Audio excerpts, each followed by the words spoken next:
ఇవాళ మనం పూర్ణం కుడుములు ఎలా తయారు చేయాలో చూద్దామండి. ముందుగా మనం పూర్ణం ప్రిపేర్ చేసుకోవడానికి కావాల్సిన పదార్థాలు చూద్దామండి. శనగపప్పు, బెల్లము, కొద్దిగా వాటర్.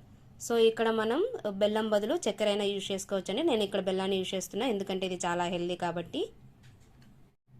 మనకు పూర్ణం స్వీట్నెస్ కరెక్ట్గా రావాలి అనుకుంటే మనం ఈ కప్పుతో మనం పప్పు తీసుకున్నాం అనుకోండి, శనగపప్పు, అదే కప్పుతోటే మనం పొడి చేసుకున్నటువంటి బెల్లం తీసుకోవాలి. అప్పుడు మనకు పూర్ణం స్వీట్నెస్ అనేది కరెక్ట్గా ఉంటుంది. ఎక్కువ కాకుండా తక్కువ కాకుండా ఈక్వల్గా వస్తుంది.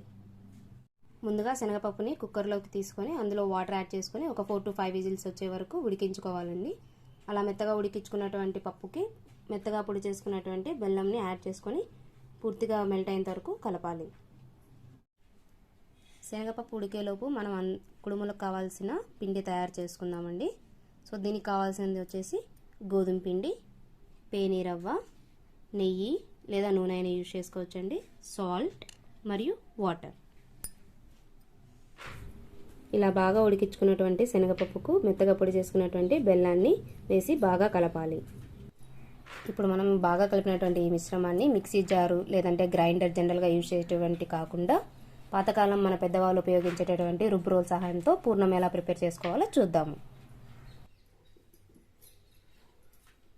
ఉంటామండి. వీటిని ప్రత్యేకంగా రాయితో తయారు చేయించుకొని ఇంట్లో ఒక పర్టికులర్ ప్లేస్లో ఉంచుకుంటారు. లేదంటే పర్టికులర్ ప్లేస్ చూసుకొని దాన్ని రోల్గా కూడా తయారు చేయించుకుంటారు. సో ఈ రోల్లో తయారు చేసినటువంటి పుళ్ళు కానీ చట్నీలు కానీ చాలా టేస్టీగా ఉంటాయండి. ఇలా రుబ్బుకుంటూ ఉంటున్నప్పుడు పక్కకు వచ్చినటువంటి మిశ్రమాన్ని అంతా మళ్ళీ రోట్లోకి ఇలా చేత్తో వేసుకుంటూ మెత్తగా రుబ్బుకోవాలి. పూర్ణం కనుక మనకు జోరుగా ఉంది అని అనిపిస్తే కొద్దిగా నెయ్యి వేసుకొని మళ్ళీ రుబ్బుకోవాలి. సో ఇలా నెయ్యి కానీ డాల్డా కానీ యాడ్ చేయడం వల్ల ఏంటంటే మనకి పూర్ణం అనేది కొంచెం టైట్గా అవుతుంది. ఇది మనం కుడుముల కోసం తయారు చేసుకున్నటువంటి పిండి అండి. దీనికి మనం ముందుగా ఏం తీసుకున్నాం అంటే గోధుమ పిండి, కొద్దిగా ఆయిల్ కానీ గీ కానీ మరియు సాల్ట్, తగినన్ని నీళ్లు పోసుకొని కొంచెం చపాతీ పిండిలాగా కలుపుకున్నాము ఇలాగా. సో దీన్ని మనం ప్యూర్ గోధుమ పిండితో అయినా చేసుకోవచ్చు, లేదంటే ఇందులో కొద్దిగా పేనీరవ్వ కూడా యాడ్ చేసుకొని కలుపుకోవచ్చు. ఓన్లీ గోధుమ పిండితో కలుపుకుంటే ఏమవుతుందంటే కొంచెం మనకి కజ్జికాయలు అనేటివి కుడుములు కానీ కొంచెం గట్టిగా అనిపిస్తాయి. కొద్దిగా పేనీరవ్వ యాడ్ చేసుకుంటే కొంచెం సాఫ్ట్గా మెత్తగా వస్తాయి. సో ఇలా కలిపేసుకున్నటువంటి పిండిని కొద్దిగా బౌల్ మూసేసుకొని ఒక 5 to 10 minutes పక్కన ఉంచేసుకోవాలి.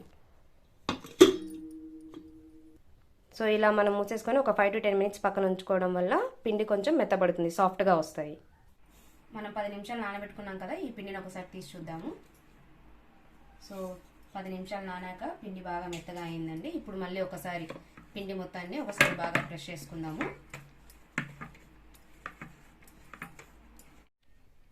ఇలా ఒకసారి బాగా ప్రెస్ చేసుకున్న తర్వాత పిండిని కొంచెం చేతిలోకి సపరేట్గా తీసేసుకుందాము. ఇలా తీసుకున్నటువంటి పిండితోటి ఇలా చిన్న చిన్న ముద్దలుగా చేసుకోవాలి. ఇప్పుడు ఇలా తయారు చేసి పెట్టుకున్నటువంటి మన ఉండల్ని చపాతీ పలక సహాయంతో కొద్దిగా గోధుమ పిండి అప్లై చేసుకొని చిన్న పూరి రేకుల్లాగా చేసుకోవాలి.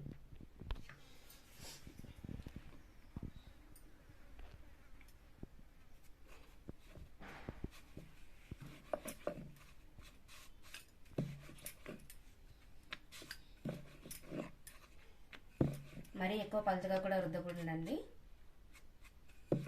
మరీ ఎక్కువ పలుచగా రుద్దితే పూర్ణం పెట్టాక మళ్ళీ కుడుములు కాల్చేటప్పుడు పగిలిపోతాయి.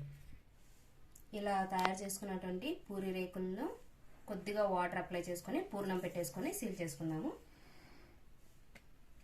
అలా కొద్దిగా వాటర్ అప్లై చేసుకొని ముందుగానే ముద్దలుగా చేసుకున్నటువంటి పూర్ణంని తీసుకొని ఇలా పూరి రేకు మధ్యలో పెట్టేసి ఇలా ప్రెస్ చేసేసేయాలి, క్లోజ్ చేసేయాలి నీట్గా.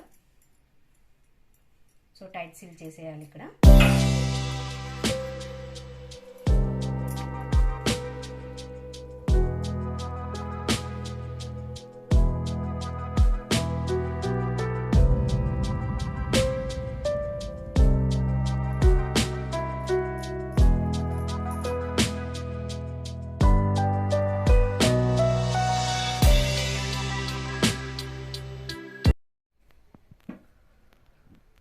ఇలా రెడీ చేసి పెట్టుకున్నటువంటి కుడుముల్ని నూనె కాగాక అందులో వేసుకొని డీప్ ఫ్రై చేసుకుందాం. నూనె వేడెక్కిందండి. ఇప్పుడు మనం ఒక్కొక్కటిగా నిదానంగా వేసేసుకుందాము. ఇవి వేసుకునేటప్పుడు జాగ్రత్త అండి, సో వీటిని కలుపుకుంటూ ఎర్రగా కాలే వరకు వీటిని కాల్చుకోవాలి. ఇవి బాగా ఎర్రగా కాలిపోయాయండి. వీటిని ఇప్పుడు మనం సర్వింగ్ ప్లేట్లోకి తీసేసుకుందాము.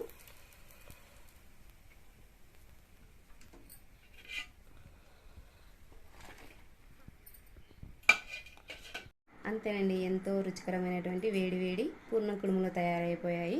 దీనికి కనుక నెయ్యి యాడ్ చేసుకొని తింటే ఇంకా చాలా బాగుంటాయి. ఈ వీడియో కనుక మీకు నచ్చినట్లయితే లైక్ చేయండి, షేర్ చేయండి, and don't forget to subscribe my channel smart ma'am.